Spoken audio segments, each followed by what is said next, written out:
Hello, students. I hope you are doing well. Today, we are going to read a question from The Age of Milton. The question is: what do you know about the historical background and the literary features of The Age of Milton? State in brief. Now, let us read it. The historical background 1630 to 1660. The entire period covered by this chapter is dominated by the Civil War. The earlier years are marked by the quarrels and alarms which led up to actual hostilities in 1642. The middle of the period is occupied with the spasmodic fighting that lasted till the execution of Charles I in 1649, and the last portion covers the establishment of the Commonwealth, the rise and disappearance of Cromwell 1653 to 1658, the confusion following upon his death, and the final restoration of the monarchy in 1660. Now let us read the literary features of the age. The reaction. During this period, the decline from the high Elizabethan standard is apparent in several ways. Number one, the output, especially in poetry, is much smaller, and the fashion is toward shorter poems, especially the lyric of a peculiar type. There is a marked decay in the exalted poetical fervor of the previous age. In the new poetry, there is more of the intellectual play of fancy than of passion and profundity. And especially in prose, there is a matured melancholy that one is apt to associate with advancing years. In prose, there is a marked increase in activity, which is an almost invariable accompaniment of a decline in poetry. The second feature of the age is the pressure of historical events. Viewed from a broad aspect, the Civil War was only a domestic incident in English history, but the very narrowness of the issue intensified the bitterness of the contest.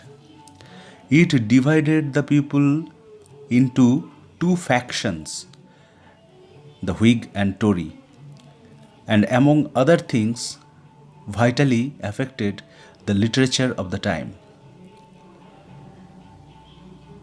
Third feature of the age is Milton himself. In an age which, by comparison with the Elizabethan, produced relatively few great writers, Milton stands as the one man who may claim a place among the very greatest. His prose is among the finest controversial writing in the language, and his poetic achievement has generally been considered to be second only to that of Shakespeare. The fourth feature of the age is the metaphysical poets. This term was first used by Dr. Johnson, who applied it to Cowley and Donne. It denotes the work of a group of poets who came directly or indirectly under Donne's influence. Usually lyrical in nature, their work shows a surprising blend of passion and thought. Their poems are full of learned imagery and striking conceits. And at their best, reveal great psychological insight and subtlety of thought development.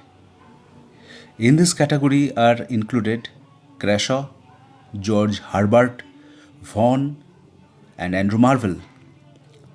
Their work will be considered in detail later in the chapter.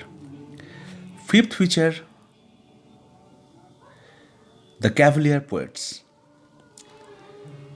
Where most of the metaphysical poets were of a religious and mystical caste, the Cavaliers, best represented by Herrick, Lovelace, and Suckling, dealt with themes of love. They followed Ben Jonson in their classical restraint and concise lucidity. Their work is simple and graceful in structure and finely polished in style.